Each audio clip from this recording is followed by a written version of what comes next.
मतलब आपका ये कहना है कि 6 दिसंबर के वक्त तो 2-3 बोगियां अलग से जनरल लगा सकते हैं। हाँ, लगा सकते हैं और लगाने को होना और चाहिए, तब वही सुविधा मिलेगी। बाबा साहब ने महिलाओं के लिए ऐसा क्या कर दिया कि महिलाएं सबसे ज्यादा बाबा साहब के अनुयायी मुझे देखने को मिलती है। क्योंकि महिलाओं का जो स्थान था मनुस्मृति के हिसाब से इतना निचला था कि जानवर को भी जो जीवन था वो जीवन महिला का नहीं था, महिला का था। पहली बात तो बाबा साहेब ने आरक्षण वो तो मजबूरी में लिया था बाबा साहब ने, वरना हमें तो दो का अधिकार मिला था। इस वक्त 10 बज चुके हैं और मैं विदर्भ एक्सप्रेस में हूँ। ये वो विदर्भ एक्सप्रेस है जो गोंदिया से निकलकर मुंबई सीएसटी जाती है। आज तारीख 5 दिसंबर है और कल है 6 दिसंबर। 6 दिसंबर पर इस देश में जिन्होंने भारतीय संविधान लिखा, ऐसे विश्व रत्न परम पूज्य डॉक्टर बाबा साहब अम्बेडकर, इनका महापरिनिर्वाण हुआ था और उसी महापरिनिर्वाण के उपलक्ष्य पर बड़े पैमाने पर जो बहुजन समाज है, खासतौर पर जो दलित वर्ग है, वो अपने महापुरुष को नमन करने के लिए, अभिवादन करने के लिए, उन्हें वंदन करने के लिए मुंबई के चैत्य भूमि में प्रत्येक वर्ष जाता है। जब बाबा साहब का देहांत 6 दिसंबर को जब हुआ, उनका अंतिम संस्कार जब चैत्य भूमि दादर में हुआ, तो वहाँ पर लाखों की संख्या में एक बड़ा हुजूम देखने को मिला। और इस बार और हर साल ये देखने को मिलता है कि ये बड़े पैमाने पर जमावड़ा हमेशा से ही चैत्य भूमि पर दिखाई पड़ता है। और इस वक्त हम लोग जिस ट्रेन में है, ये ट्रेन भी उसी दादर से होते हुए जाएगी। यहाँ पर इस चैत्य भूमि में जाने के लिए बड़े पैमाने पर जो लोग मौजूद है, आखिर वो बाबा साहब को नमन करने के लिए, अभिवादन करने के लिए क्यों जा रहे हैं, उनके वहाँ पर अभिवादन करने के जाने के पीछे का कारण क्या है, उनके मन मस्तिष्क में क्या कुछ चल रहा है, वो तमाम चीज़ें आपके साथ हम साझा करेंगे। इसके साथ साथ आपको ये भी बताएंगे कि इस देश के अंदर लगातार जो सरकारें बन रही है, वो दावा करती है कि इस देश में हम 75 साल अमृत महोत्सव का मना रहे हैं, हम अपने भारत को विश्व गुरु बनाने के रास्ते पर चल चुके हैं। लेकिन बात जब रेल की आती है और रेल में जो जनरल बोगी में जो हालात है, जिस तरीके से बहुजन समाज खास तौर पर प्रत्येक दिन जो सफ़र करता है और इसी के साथ साथ जो चैत्य में जाने वाले जो लोग हैं, वो कैसे सफ़र कर कर यात्रा तय करते हैं, वो तमाम तस्वीरें दिखाना आवश्यक है। सबसे पहले मेरे पीछे आप देखिए, ये 10 बजे के बाद के ये हालात है, ये मंजर मैं आपको दिखा रहा हूँ। ये तमाम तस्वीरें इस देश का मनुवादी जातिवादी मीडिया नहीं दिखाएगा, वो नहीं बताएगा कि कैसे बड़े पैमाने पर जो बहुजन समाज है अपने महापुरुष को नमन अभिवादन करने के लिए जाता है। पीछे की भी तमाम तस्वीरें एक बार देखिए। वहाँ पर जो आखिरी तक के आप देख पा रहे हैं, आखिर में शौचालय है, बाथरूम करने के लिए लगातार लोग जो जा रहे हैं, लेकिन रास्ता इस तरीके से ब्लॉक हो चुका है कि वहाँ तक भी पहुँचना एक बहुत बड़ा मुश्किल भरा टास्क है। और ऐसे में अब हम भी तकरीबन रात के 10 बजे आपको यही मंजर दिखाना चाहते हैं और इसीलिए तमाम चीज़ें को भी हमको भी इसका सामना करना पड़ता है। और हम बहुजन समाज के लोग हैं, बहुजन समाज हमेशा से ही दुख तकलीफ़ों में अपना जीवन जीता है और इस तरीके की चीज़ों को अब वो स्वीकार करना शुरू कर चुका है। लेकिन भारत के संविधान के अमल होने के बावजूद भी इतने वर्षों के बाद इस तरीके की ज़िंदगी और इस तरीके का सफ़र, वो तो बिल्कुल भी जो है वो स्वीकार करने लायक है नहीं, जो बात गले से नहीं उतरती है। यहाँ पर मेरे साथ में आंटी है जी, कहाँ जा रहे हैं मैं जा रही अपना दादर। बाबा साहब को अभिवादन करने चैत्य भूमि जा रहे हैं। और क्यों जा रहे हैं चैत्य भूमि? अच्छा, रहते कहाँ हैं? नागपुर में। नागपुर ही रहते? नागपुर में कहाँ पर? हिंगना। अच्छा, हिंगना में काफ़ी ज़्यादा जो क्षेत्र है वो हमारे बहुजन समाज के, खासतौर पर शेड्यूल कास्ट के लोग वहाँ पर रहते। हर वर्ष जाते हैं आप? और दर वर्ष ही जाते हैं हम। क्या काम करते हैं आप? मैं तो मेरा दुकान है चाय नाश्ता का। कितने लोगों के साथ जा रहे हैं? हम 15 लोग जा रहे हैं। 15 लोग, और इसी तरीके से सफ़र कर रहे हैं। हाँ, इसी के साथ। कैसा लग रहा है? यहाँ पर न बैठने के लिए जगह है, न खाना खाने के लिए जगह है, न ही यहाँ पर आप शौचालय जा पा रहे हैं। कैसा लग रहा है, कैसा महसूस हो रहा है? तो जगह तो है ही नहीं ना, तो जाने के लिए रास्ता नहीं है, बाथरूम जाने के लिए रास्ता नहीं है। क्या लगता है ये जो सुविधाएं जो मिलनी चाहिए वो मिल सकती है, या इस तरीके के जानबूझ के हालात? चाहिए ना, मिलना चाहिए, तो सुविधा मिलना चाहिए सबको। भाई लोगों को जाने के लिए बाथरूम की जगह नहीं है, कुछ नहीं है, तो सुविधा तो होना चाहिए ना। क्या क्या करते हैं आपके बच्चे, क्या पढ़ाई करते हैं? मेरे बच्चे दोनों बच्चे की शादी हो गई, वो अपने घर पे है और लड़के की शादी होने की है। तो अब बाबा साहब को नमन करने के लिए जाना क्यों जरूरी है? इतनी सारी तकलीफें हैं, इतनी सारी मुश्किलों का सामना करना पड़ रहा है, उसके बावजूद क्यों लगता है कि वहां पर चैत्य भूमि में जाना चाहिए? हम तो देखने के लिए जा रहे हैं वहीं पे। अच्छा, पहली बार जा रहे हैं ना? हाँ, पहली कि बार जा रहे कि इसके पहले लगातार हर वर्ष जाते हैं? हैं। नहीं नहीं, पहली बार जा रहे हैं हम। आप पहली बार जा रहे हैं? हाँ। और बाकी 15 लोग कौन कौन है यहाँ पर? वो मेरी बहन है, वो काकी है, उधर साइड में है, बाकी है इधर है, 15 लोग है। कहाँ से बैठे आप? हम नागपुर से बैठे। नागपुर से ही बैठे। चलिए, तो और भी काफ़ी सारे लोगों से हम बातचीत करेंगे कि देखिए, तकलीफ कितनी भी हो, लेकिन जब बात बाबा साहब की आती है तो बाबा साहब को मानने वाले लोग, उनके अनुयायी हर एक समस्या का सामना करने के लिए तैयार हो जाते हैं। फिर वो चैत्य भूमि की बात क्यों ना हो, या फिर दीक्षा भूमि की बात क्यों ना हो, या फिर भीमा कोरेगांव जाने के लिए जब पुणे के लिए ट्रेन निकलती है तो भीमा कोरेगांव क्यों ना हो, किसी भी कीमत पर अपने महापुरुष को नमन अभिवादन करने के लिए लोग और उनका जमावड़ा हमेशा से ही बड़े पैमाने पर देखने को मिलता है। अब हम सिलसिला शुरू करते हैं लोगों से लगातार बातचीत करने का कि क्या मन मस्तिष्क में चल रहा है यहाँ पर इस विदर्भ ट्रेन में, और विदर्भ ट्रेन से दादर चैत्य भूमि बाबा साहब को अभिवादन करने के लिए। तो लोग यहाँ पर हैं। तो पैर निकालो। ये जी कहाँ जा रहे हैं? मुंबई। मुंबई क्यों जा रहे हैं मुंबई? बाबा के चाहने वाले हैं, इसलिए जाते हैं हम मुंबई। हर साल जाते हैं? नहीं, पहली बार है। पहली बार जा रहे हैं? अच्छा, क्यों जा रहे हैं फिर पहली बार भी? सांगा बोलिए बोलिए। अच्छा, क्या काम करते हैं आप बताएं? हाउसवाइफ है। हाउसवाइफ। कौन से गांव से? रायपुर, गोंदिया जिला रायपुर। रायपुर से। अच्छा, ये ट्रेन में जो हालात आप देख रहे हैं, इसको लेकर क्या बताएंगे? सुविधाएं अच्छी हो सकती थी? जी बोलिए। हम गोंदिया जिले से हैं और मुंबई जा रहे हैं। बाबा साहेब अम्बेडकर के अनुयायी हैं और चैत्य भूमि हम जा रहे हैं। कितने लोगों के साथ जा रहे हैं? हम यहाँ कम से कम 15-20 लोग हैं और बैठने की सुविधा बराबर नहीं हो रही है। यहाँ आए तब से बहुत झगड़े हो रहे हैं बैठने उठने के लिए, बराबर कोई ये नहीं हो रहा है। ट्रेन फ्री रहने के बावजूद भी ऐसा सामना करते हुए हमको जाना पड़ रहा है। इसमें बहुत हमको क्या लगता है ये जो चीजें हैं ये बदल सकती है? अच्छी सुविधा मिल सकती है जाने के लिए? अब देखो, बदल सकती तो है लेकिन बदलने वाले चाहिए। कौन नहीं बदल रहा है? अब सरकार है, एक बोगी में जैसे एक बोगी के जगह में अगर 2-3 बोगी लगा सकते जनरल वाली तो पब्लिसिटी कम हो जाएगी। और मतलब आपका ये कहना है कि 6 दिसंबर के वक्त तो 2-3 बोगियां अलग से जनरल लगा सकते हैं? हाँ, लगा सकते हैं और लगाने को होना और चाहिए, तभी सुविधा मिलेगी। बाबा साहब ने जो किया है उसके ऊपर ध्यान देना चाहिए इन लोगों ने। सरकार तो आती जाती रहती है, लेकिन सरकार तो बाबा साहब का नाम लेती है, बाबा साहब के संविधान को अपने सर पे लगाती है। वो तो करेगी ना, उनको वोट बैलेंस से देखना है ना। बाबा साहब का नाम ले बिना वो कुछ काम ही नहीं कर सकते।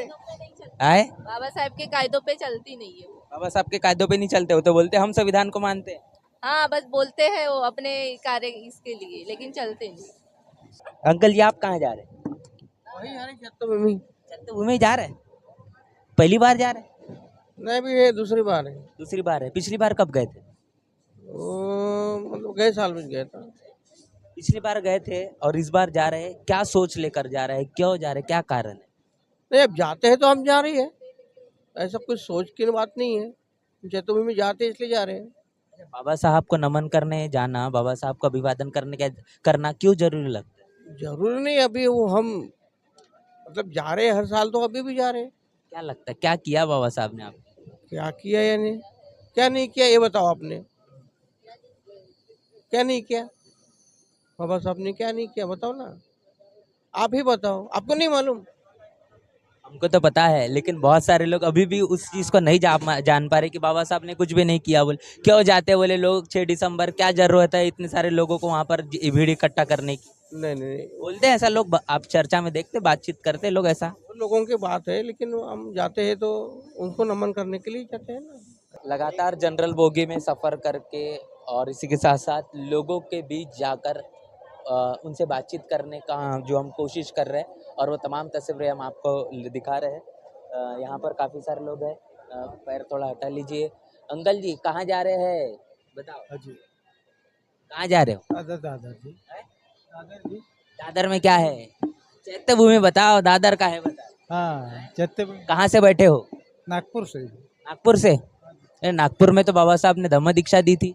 हाँ बराबर। चलो अच्छा, ये जो चैत्य भूमि में जाते हैं, क्यों जाना जरूरी है वहां पर बाबा साहब को अभिवादन करना? जरूरी है ना, क्या किया बाबा साहब ने ऐसा? क्योंकि बाबा साहब ने तो हमारे लिए तो बहुत कुछ, सभी यानी कि सभी कास्ट के लिए बोलो तो बाबा साहब ने सब कुछ किया है। वो तो कहते हैं कि ये शेड्यूल कास्ट के जो लोग हैं सिर्फ इनके लिए ही काम किया बाबा साहब। ये वो बोलते हैं क्योंकि उनकी पढ़ाई उतनी नहीं है ना, वो जब पढ़ाई करेंगे तब उनको समझेगा कि अपने लिए क्या किया करके। कितने लोगों के साथ जा रहे हैं? हम तो अभी तो पूरा ग्रुप दिख रहा है। ये सभी लोग जा रहे हैं चैत्य भूमि? हाँ ये सभी लोग चैत्य भूमि जा रहे हैं? जी हाँ। क्या काम करते हैं, क्या काम करते हैं आप? अभी मैं तो ऑडिट का काम करता हूँ भैया। ऑडिट का काम। जी हाँ।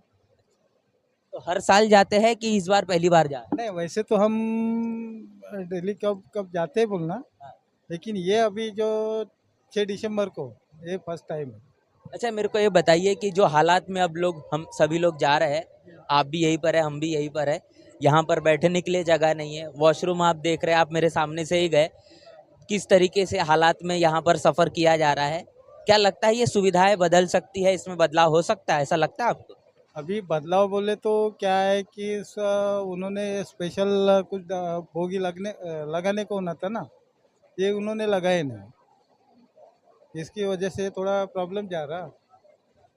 क्योंकि अभी ये दीक्षा अपने चैत्य भूमि जाने वाले तो लोग बहुत सारे हैं, अनुयायी बहुत है, लेकिन उतनी सुविधा उन्होंने किए नहीं है। ऐसा ये भैया कर रहे हैं ऊपर में कि जनसंख्या ज़्यादा है बोल रहे हैं, जनसंख्या ज़्यादा है बोल रहे हैं, इसीलिए वो सुविधा नहीं दे पाएंगे, ये सही बात है? जनसंख्या कैसे, जनसंख्या उतनी तो नहीं है ना, ऐसा तो अनुयायी अभी बढ़ गए तो जनसंख्या तो बढ़ेंगी ना। जब बाबा साहब को मानने वाले ही बढ़ गए तो जनसंख्या तो बढ़ेंगी जाने की। आप ये कह रहे हैं कि ये सरकार का काम है कि सुविधा देना चाहिए, है ना, बोगी बढ़ाना चाहिए। 2 जनरल बोगी है पूरे के पूरे ट्रेन में, खास तौर पर अगर 5 दिसंबर को 6 दिसंबर को इस दौरान अगर होता है तो यहाँ पर जो बाबा साहब को मानने वाले लोग हैं जो चैत्य भूमि जाते हैं उनको जो है सुविधा मिल सकती है। सही बोल रहा हूँ? हाँ और भी यहाँ पर महिलाएं भी है और सभी उम्र के लोग यहाँ पर मौजूद है। युवा साथी भी हमारे साथ यहाँ पर है, सफ़ेद शर्ट में है, मैं भी सफ़ेद शर्ट पहना हूँ आज। तो बातचीत उनसे भी करेंगे कि भैया क्यों जा रहे हैं, क्या किया है बाबा साहब ने, और भारत के संविधान में ऐसा क्या बाबा साहब ने दे दिया जो बाबा साहब को जो लेकर प्रेम है वो प्रेम खत्म नहीं हो रहा। जी क्या नाम है जी बताएं? ज्योति ज्योति भवन गजबे है। कहाँ से बैठे आप? भी नागपुर से? हाँ नागपुर से। क्या काम करती है आप? मैं प्राइवेट टीचर। बाबा साहब ने महिलाओं के लिए ऐसा क्या कर दिया कि महिलाएं सबसे ज्यादा बाबा साहब के अनुयायी मुझे देखने को मिलती है? क्योंकि महिलाओं का जो स्थान था मनुस्मृति के हिसाब से इतना निचला था कि जानवर को भी जो जीवन था वो जीवन महिला का नहीं था, महिला का था। इसीलिए ये जानवर से जीवन से उठा के आज ये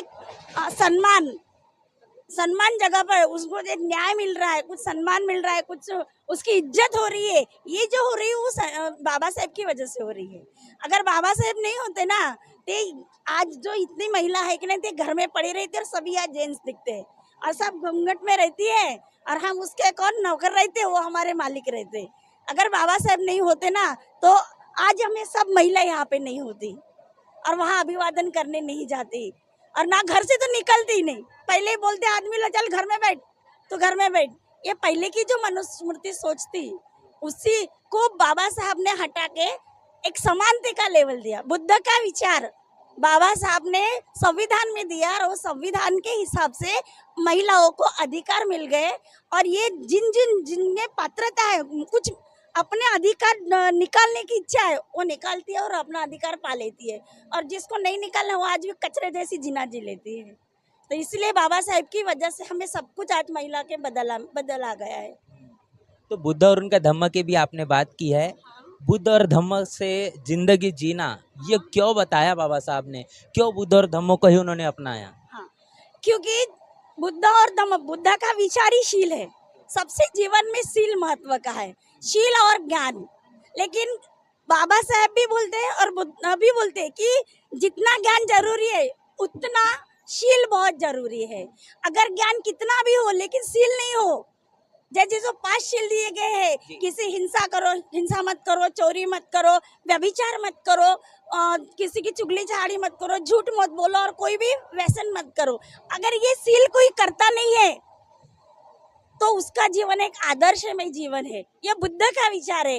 और इतिहास के और पीछे जाओ तो बुद्ध के जीवन के पहले ये सब इंडिया में, मतलब ये भारत देश में था, लेकिन जब ये एक मनुवादी सोच और ये अलग संस्कृति भारत के ऊपर आ गई, तब वहाँ का इतना व्यभिचार, इतना ये सब रूल बदल गए कि बुद्ध को अपना ज्ञान स्वयं प्रकाश देना पड़ा। और कुछ दिन के बाद वही ऐसे हुआ, तो इसीलिए बाबा साहेब ने बोला कि नहीं, अगर बुद्ध का विचार अपने जीवन में है तो एक अपन आदर्श जीवन जी सकते हैं। अदरवाइज एक जो पत्थर है, प्राणी है, उनसे भी बेहतर जीवन है। आज भी लोग पी के कीड़े मकोड़े के जैसे सो जाते हैं, तो उसको कोई जीवन नहीं होता। इसलिए शील बहुत ही जरूरी है।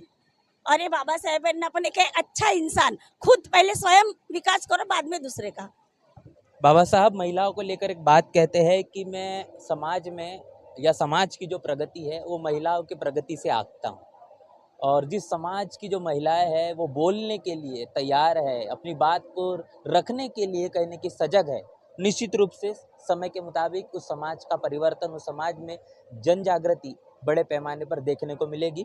यहाँ पर जो महिला से हमने बात की, उनकी बातों से आप कितना ज़्यादा सहमत हमें कमेंट बॉक्स में ज़रूर लिखकर बताएं, और उनकी बातों को सुनकर आप क्या सोच रहे हो वो भी हमें ज़रूर साझा करें। यहाँ पर और भी महिलाएं हैं, बाहर देख रहे हैं। अच्छा हाँ जी, क्या नाम है जी, बताओ। अच्छा इधर चलूँ, इनसे बात करो। हाँ दोस्त लोग, भाई आ जाओ। क्या नाम है दोस्त? विनय मिश्रा। विनय जी, कहाँ से आए? हम तो गोंदिया। गोंदिया से? अरे गोंदिया से ही शुरू होती है ट्रेन? हाँ गोंदिया से। हम भी तो गोंदिया से ही बैठे हैं। हाँ हम भी कहाँ से है गोंदिया से? गोंदिया से आमगांव। आमगांव से। अच्छा ये बताइए कि बाबा साहब ने जो आरक्षण दिया जो संविधान में, वो अभी के शुरुआत में, अभी जो वर्तमान स्थिति है, इसमें कैसे आप देखते हैं? कितना वो इम्प्लीमेंट आपके नज़र से दिखाई पड़ता है? पहली बात तो बाबा साहेब ने आरक्षण वो तो मजबूरी में लिया था बाबा साहब ने, वरना हमें तो दो वोट का अधिकार मिला था। वो तो गांधी के कारण हमारे साथ जो छल हुआ है वो बाबा साहब ने मजबूरी से लिए है, नहीं तो 2 वोट का अधिकार था। और दूसरी बात, आरक्षण सभी वर्गों को है। वो सिर्फ माना जाता है कि एससी और एसटी को है, लेकिन ओबीसी लोग, जो ओबीसी वर्ग है, एक बड़ा वर्ग है जो उनको अपने अधिकारों के बारे में मालूम नहीं है, वो संविधान पढ़ते नहीं है। तो मेरे हिसाब से उन्हें अपने इतिहास को पढ़ना चाहिए और संविधान को भी पढ़ना चाहिए, जिसका उनको लाभ हो। अच्छा, देश में जो युवा है बड़े पैमाने पर जो देखने को मिलता है कि वो धर्म के तरफ या बहुत बड़े पैमाने पर वो आकर्षित हो रहा है, वो सजग नहीं हो पा रहा है, इसको लेकर आप क्या सोच रहे हैं? जिस तरीके से देश के अंदर हिंदू मुस्लिम या फिर कहेंगे एक धर्म की राजनीति, इसको बहुत ज़्यादा बढ़ावा मिल रहा है, इसको कैसा देखते हैं? आज के युवाओं को तो मेरे हिसाब से पढ़ने की तरफ ज़्यादा ध्यान देना चाहिए, क्योंकि ये हिंदू मुस्लिम बोलो या फिर धर्म के तरफ न बढ़ते हुए अपने करियर की तरफ ध्यान देना चाहिए और बाबा साहेब के विचारों को मेरे हिसाब से अंगीकृत करना चाहिए। उससे ये चैत्य भूमि पहली बार जा? हाँ, पहली बार है। क्या क्या सोच है, क्यों जा रहे हैं, क्या लग रहा है वहाँ पर, क्या होगा जाकर? वहाँ तो मैं पहली बार इसलिए जा रहा हूँ क्योंकि मुझे वहाँ जाके जो हमारा समाज है, एक उनसे जो प्रबोधन हमको मिलेगा, उसको मैं किस प्रकार अपने अंगीकृत कर सकता हूँ, उसके लिए जा रहा हूँ। आपका क्या नाम है दोस्त? सुशील सोनार है। सुशील जी, वहाँ आप भी जा रहे हैं चैत्य भूमि? हाँ वही जा रहा हूँ, पहली बार है? फर्स्ट टाइम है। दोस्त हैं आप लोग? हाँ वो दोस्ती। क्या पढ़ते हैं आप? मेरा तो फाइनल हुआ है। फाइनल हुआ है। आगे क्या सोच रहे हैं? आगे क्या पढ़ने का सोच रहे हैं, क्या काम? यानी अभी कॉम्पिटिटिव की एग्जाम देना चालू है, एनटीपीसी की। लास्ट कौन सी एग्जाम दी थी? लास्ट अभी तो यही है, लास्ट एनटीपीसी। हाँ, कब से तैयारी कर रहे हैं? तैयारी तो बोले 2019 से। 5 साल होते हुए आ रहे हैं। 5 साल में अभी पहली बार एनटीपीसी की निकली जगह। कैसा लग रहा है फिर? अभी तो अच्छा लग रहा है, अब बस एग्जाम का वेट है। ये 5 साल का जो एक बहुत बड़ा जो इंतजार था वो अब जाके पूरा हुआ है, तो महसूस कैसा हो रहा है? क्यों पिछले 5 सालों में नहीं वो चीज़ें हो पाई? क्यों भर्तियां नहीं निकल पाई? क्यों तमाम तरीके की चीज़ें नहीं हो पा रही? क्या कारण लगता है? कारण क्या लगता है इसके पीछे का? ये किसके वजह से ऐसा हो रहा है? ये तो 5-5 वर्षों में 5-5 सालों में एक बार वैकेंसी आती है, और ये जो एज है फिर वो तो ढलती जा रही है, उसकी वजह से बहुत लॉसेस हो रहा है मेरे हिसाब से। तो कैसा प्रशासन ध्यान नहीं देता इन सब में। पहली बात तो लोगों जो युवा है उनको गुमराह करके रखते हैं। जो कैसे गुमराह करके? पेपर लीक कर देना, जितने भी पेपर हो रहे हैं यूपी में तो सारे के सारे ही लीक हो रहे हैं। तो मेरे हिसाब से पेपर लीक का मुद्दा सबसे बड़ा मुद्दा है, और उसके जिम्मेदार कहीं ना कहीं प्रशासन है, क्योंकि सख्ती से होता नहीं कुछ, पेपर लीक हो जाता है, बाद में खड़े हो जाते हैं। और आरक्षण के जैसी वो यूपी में हुआ है जो लेक्चर में, तो वहाँ तो पूरे इलाहाबाद यूनिवर्सिटी की बात कर रहे हैं? इलाहाबाद यूनिवर्सिटी में जो 27% आरक्षण था एससी वर्गों को, वो सिर्फ 14 या 13.5% कुछ दिए हैं, और बाकी का सारे सीटें अब प्रशासन को मालूम है उन्होंने कहाँ बेच दिए या क्या सीटें का क्या किया। रिजर्व जो है बाकी जो उनके लिए कम कट ऑफ है, और बाकी SC ST OBC के लिए ज्यादा कट ऑफ है। हाँ, तो ये सारी चीजें सब प्रशासन को मालूम ही रहती है। योगी आदित्यनाथ जी इतने बड़े नेता है, लेकिन वो मेरे हिसाब से वो जानबूझ के एससी और एसटी लोगों को उनके आरक्षित सीटें जो है वो जानबूझ के जनरल वर्ग को दे रहे हैं। मेरे क्या क्या लगता है क्या कारण होगा इसके पीछे कि ऐसा वो क्यों कर रहे हैं? क्या उसके पीछे वजह लगती है? उसके पीछे वजह है डर, क्योंकि मनुवाद जिस प्रकार से खत्म हुआ है और आम्बेडकरवाद ये दो ही पूरे भारत में सिर्फ दो ही वाद है, एक आम्बेडकरवाद और एक मनुवाद। और मनुवाद जिस प्रकार से खत्म हो रहा है उनका इनको डर है, कहीं पढ़ लिख के अगर से सवाल कैसे कहाँ से पैदा होंगे, तो उसी का बस इनको डर है और कुछ नहीं। काफ़ी सारी महत्वपूर्ण बातें हमने तमाम हमारे युवा साथियों से की है, पर हम जो स्थिति में हैं वो स्थिति और वो हालात देखना ज़रूरी है कि अभी तकरीबन 11 बजने वाले हैं, लोग थोड़ी नींद में हैं और कुछ लोग जागे भी हुए हैं। बैठने के लिए जगह है सिर्फ कुछ जगहों पर बैठने के लिए भी जगह नहीं है, सोने के लिए तो छोड़ ही दीजिए। यहाँ पर महिलाएं भी है। काकू कहाँ जा रहे हैं? मुंबई दादर।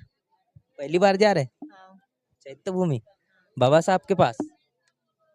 हाँ, क्यों जा रहे हैं बाबा साहब के पास? बाबा साहब ने इतना सारा हमारे लिए किए तो क्यों नहीं जाएंगे मिलने, देखने जाएंगे, मिलने जाएंगे चैत्य भूमि। इतनी सारी तकलीफ हो रही है तब भी उसके बावजूद भी हाँ, कुछ भी नहीं लगता हमको, इतनी तकलीफ हो रही लेकिन हमको भी कुछ नहीं लगता। अच्छा भी लगता जाएंगे? है। हाँ, तब भी जाएंगे। इतना मानते बाबा साहब। हाँ। महिलाओं को लेकर क्या कहेंगे? क्या क्या किया महिलाओं के लिए बाबा साहब ने, कुछ बता पाएंगे? बाबा साहब ने महिला को लेकर क्या नहीं किया। महिला है जब है वो है थे बाबा साहब, जबकि हम हैं उनके वजह से है। वो जो नौकरी करते हैं उनके लिए छुट्टियाँ मंजूर की है बाबा साहब में, इतना सारा संविधान में लिख के रखा है, बाबा साहब में लिखा है। बाबा साहब के सिवा किसी ने नहीं लिखा अभी तक। कहाँ से बैठे आप? मैं गोंदिया से। गोंदिया से? अच्छा, हाँ। क्या काम करती हैं आप? मैं हॉस्टल में वार्डन हूँ। कौन सा हॉस्टल है? रमाबाई कन्या वसति गृह देवरी। तो ये वहाँ पर लड़कियों का छात्राओं का है? हाँ। तो वहाँ पर कौन कौन सी छात्राएं हैं? Schedule caste, schedule tribe? SC ST NT सब है। क्या क्या सुविधाएं मिलती है उनको? किस तरीके से वहाँ पर वो जी रहे हैं? सब किस मिल पा रहा है? खाने की सब कुछ सुविधा मिलती है वहीं पे। तो वहाँ पर कितने आसपास के कितने जगह के लोग आते हैं? बहुत सारे आते हैं, बहुत सारे हॉस्टल है। कितने कितने लोग हैं वहाँ पर? कितने छात्र छात्रा? 29 है 29 छात्राएं हैं, मतलब लड़कियों का है? लड़कियों का है। ठीक जी। अंकल जी क्या नाम है? आप भी दीक्षा चैत्य भूमि जा रहे हैं? हाँ, मैं चैत्य भूमि जा रहा हूँ। गोंदिया से बैठे हैं? हाँ गोंदिया से बैठे हैं। क्या काम करते हैं? मैं रिटायरमेंट हूँ। रिटायर हो चुके हैं। क्या सर्विस की है? मैं एजी में था, एग्रीकल्चर में एग्रीकल्चर डिपार्टमेंट में। असिस्टेंट था, एग्रीकल्चर असिस्टेंट।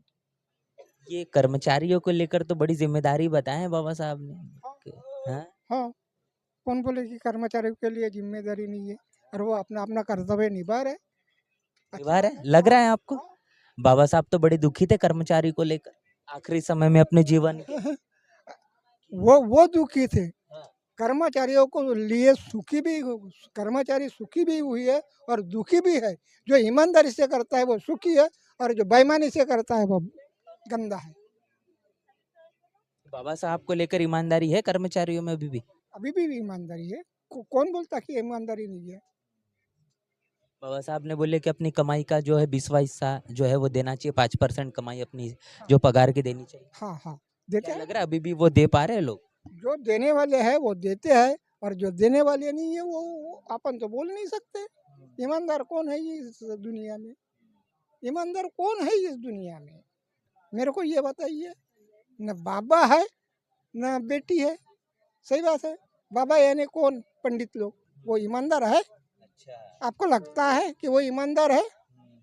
अपन वहाँ पे शिष्यगण जाते हैं, वो भी ईमानदार है? वो भी तो ऐसे थे। फिर आप बोलते 20वां हिस्सा, 25वां हिस्सा, जो भी है वो दे रहे क्या? अच्छा, बाबा साहब से ईमानदारी करना क्यों जरूरी है? क्यों बाबा साहब से ईमानदारी करना क्यों जरूरी है? साहब आप कितने तक पढ़े हो?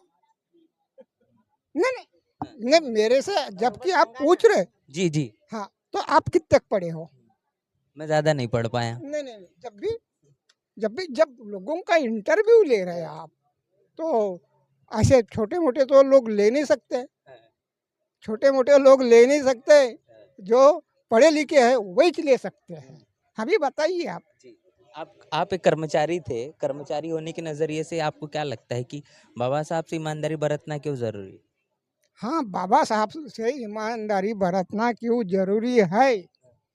हाँ, गुरुजी आप बताइए बाबा साहब से ईमानदारी बरतना क्यों जरूरी है? हाँ बताइए। आपको क्या लगता है? मैं उनसे भी पूछूंगा। हैं?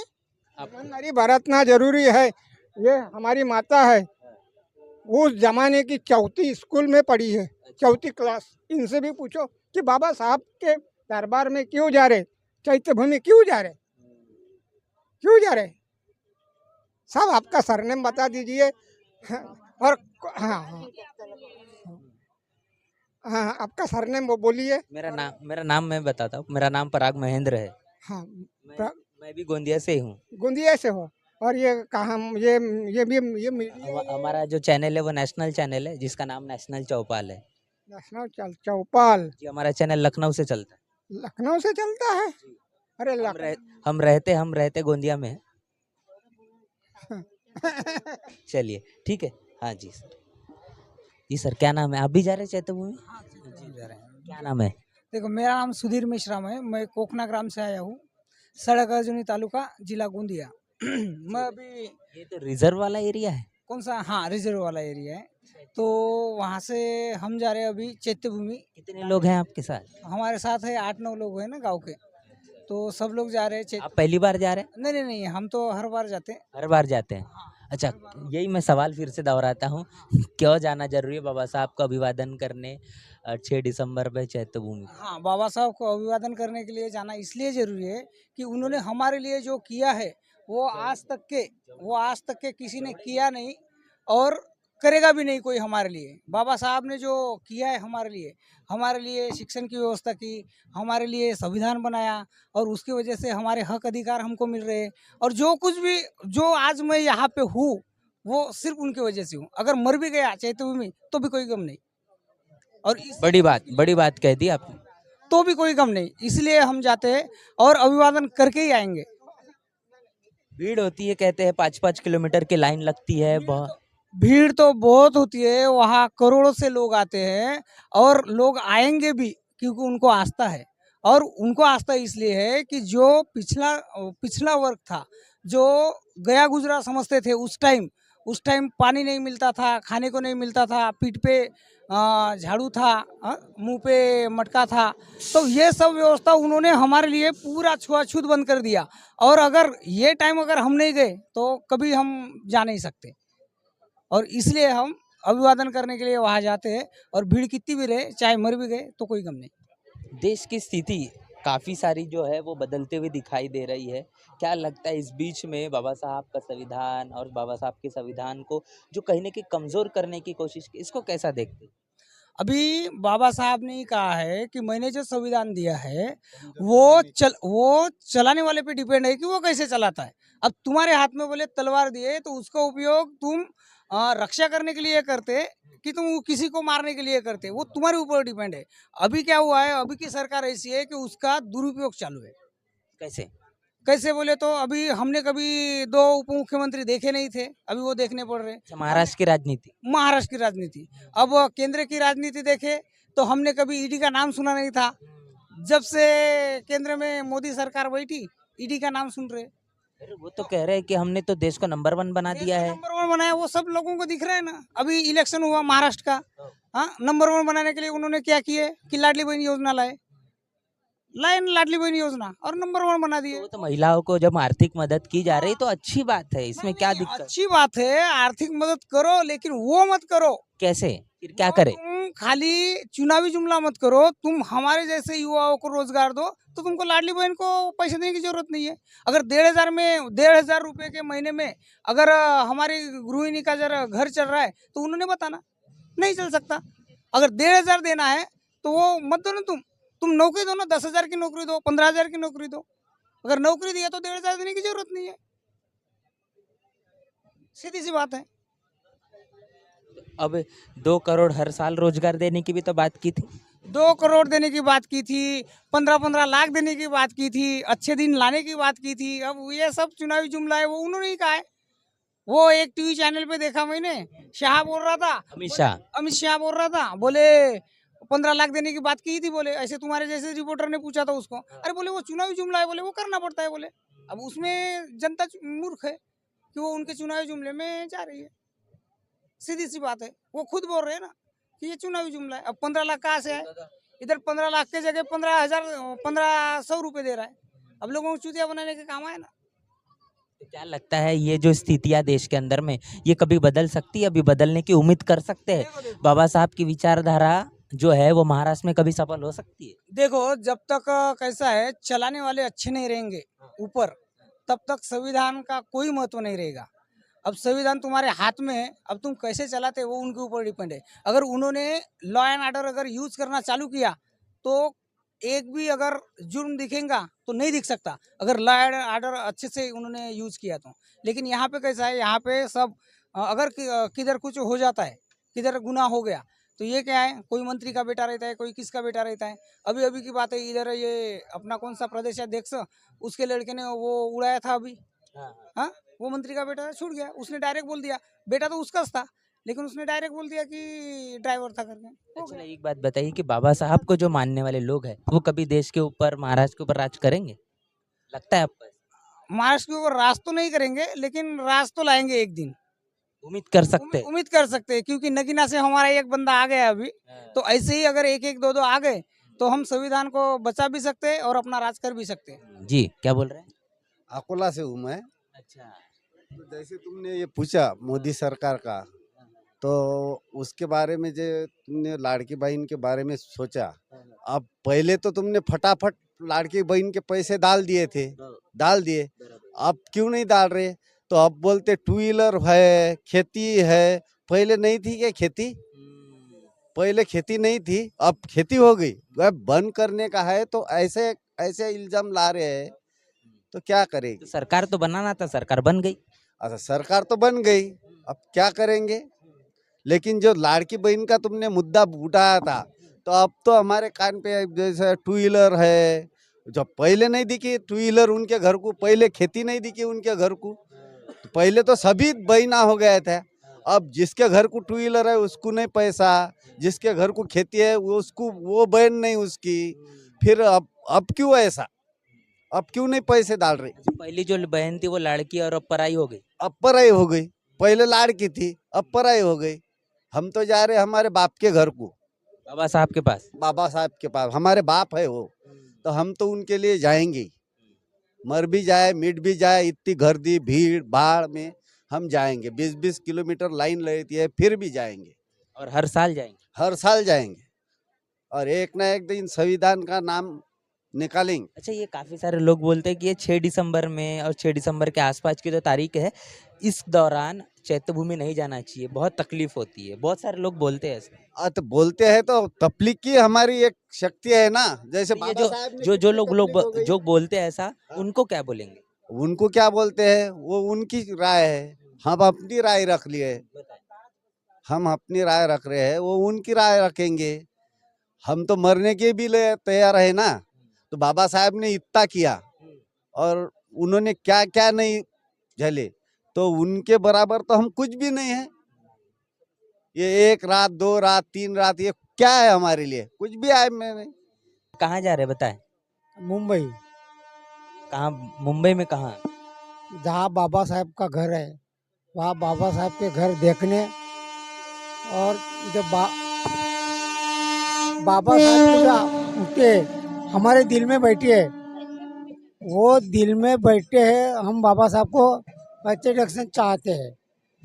और कितनी भी गर्दी रहो, कुछ भी रहो, बारिश भी आएंगी, धूप भी लगेगा, फिर भी हम बाबा साहब को घर देखने जाएंगे। इतना जो प्रेम है बाबा साहब को लेकर, इतनी जो आस्था है, क्या कारण है इसके पीछे का? अच्छा देखो, हम पढ़े लिखे आदमी हैं, हम पहली से अभी ग्रेजुएट तक पढ़े हैं।